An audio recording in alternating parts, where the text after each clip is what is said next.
Coming up, a trip to the deadlines. These locomotives have reached the end of their lives, but others may still have a little life left. Plus, Metra's giant new commuter locomotives have gotten a lot of attention recently. We'll travel to the facility in South Georgia to see where those old engines are broken down, built back up, and reborn. All that and more is next.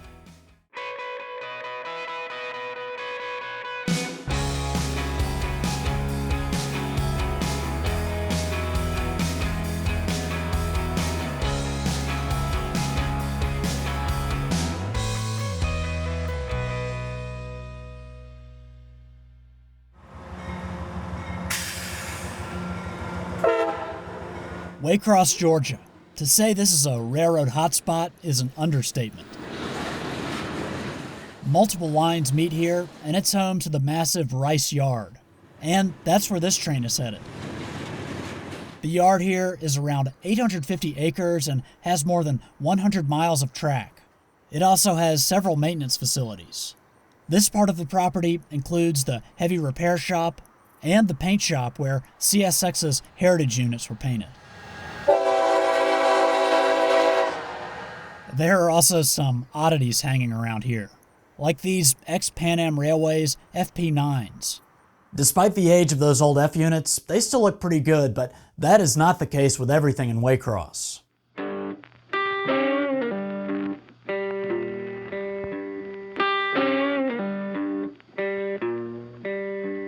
There are all kinds of locomotives in these so-called deadlines at Rice Yard. From 4-axle Jeeps and Slugs, a Jordan spreader, end cab switchers, and some of CSX's first 6-axle wide-nose diesels. These General Electric Dash 8s are around 30 years old now. There are also more deadlines in the distance. Now, the last time I visited here was in 2021. It's 2024 now, and the amount of locomotives stored here has not gone down. This is a pretty good representation of CSX's fleet over the past 3 decades. I would imagine this is a good place to find spare parts to keep other units on the CSX roster going. But it's unclear what will ultimately happen to most of these engines. I did find this group a bit unusual. Set off from the other deadlines, a Slug, an EMD SD70 Mac, and 2 big GEs in the middle. CSX number 601 is named the Spirit of Waycross. 600 and 601 are slightly different from the more common AC 4400 CWs in CSX's fleet.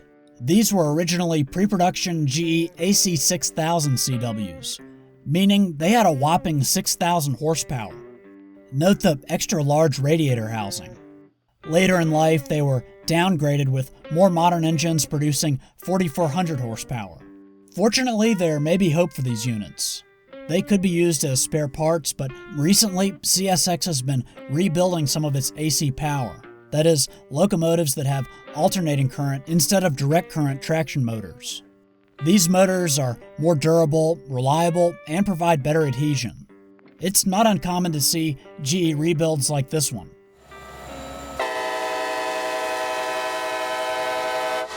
And rebuilds of Electromotive Division locomotives with AC traction. As for why all these engines are here and not out pulling freight, well, there could be a few reasons. It's possible many of these have simply reached the end of their service lives, or some of them may have a mechanical problem that's not worth fixing. Precision Scheduled Railroading, or PSR, may also be to blame. Railroads are running fewer trains, which means fewer locomotives are needed. And those trains are often much longer than in the past and are pulled by high horsepower engines.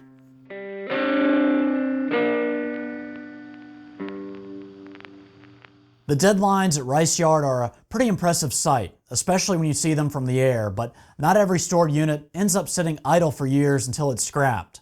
Around 17 miles northeast of Waycross, there's a place where old locomotives are reborn.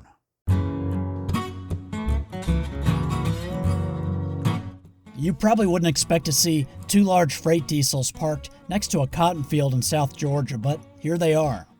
This is the Progress Rail Locomotive Repair Facility in Patterson, Georgia. Okay, so if you don't know much about that company, well, let me fill you in. Progress Rail is present at the beginning, middle, and end of the line for rail equipment. The company is a subsidiary of Caterpillar and owns Locomotive Diesel, which was formerly General Motors' Locomotive division. Currently, Progress Rail not only builds new locomotives, but they also scrap old ones. In an earlier video, I showed you this facility in Memphis, Tennessee, where rail cars and locomotives go to die. But in this video, we're not talking about units that are fresh off the production line or engines that are ready to meet the scrapper's torch. No, this is all about rebirth. And here in Patterson, they rebuild and repair locomotives.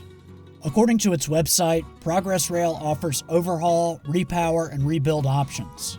This often includes upgrading mechanical and electrical systems and bringing engines up to modern emission standards. Now, one of the projects they've worked on down here has received a lot of buzz in the railfan community. I'm talking about Metra's SD70 MACH units. That's right, these former Kansas City Southern diesels will eventually pull commuters in Chicago. Well, I guess I should actually say these will push and pull commuters. As you can see in this video, posted on Metra's YouTube channel, these operate in push-pull service. What an amazing way to recycle and reactivate former freight locomotives. And man, do these things look cool. Back in 2019, the Metra Board of Directors approved a $70.9 million contract to buy 15 of the rebuilt units. Unlike other locomotives in Metra's fleet, these new additions have more reliable AC instead of DC traction motors. As you might imagine, rebuilding an old locomotive is cheaper than buying a brand new one. This meant Metra could buy more locomotives to replace some of the oldest units in its fleet. I believe the current and future Metra engines come from a few storage lines in Thomaston, Georgia, which is around 75 miles south of Atlanta. All of these had PRLX painted on them, which are reporting marks for Progress Rail. Back in Patterson, you can see there are a few locomotives sitting outside at various stages in the rebuild process. This one is still in primer. It looks like it'll eventually become Metra number 519. And this unit is painted already. In fact, number 507 was actually the first Metra SD70 MACH to make a revenue run at the end of November 2023. It's unclear why it's returned to Georgia, but as you can see, it's missing its engine. I actually saw a prime mover being hauled out on a flatbed while I was here. I'm not sure where that came from. Okay, so when it's all said and done, these units are picked up by CSX and taken to Chicago. I caught this one in Atlanta back in November 2022. Of course, there are also other projects happening here too. It looks like these old Canadian Pacific SD40-2s are getting a makeover. This one is missing a lot more than just its engine.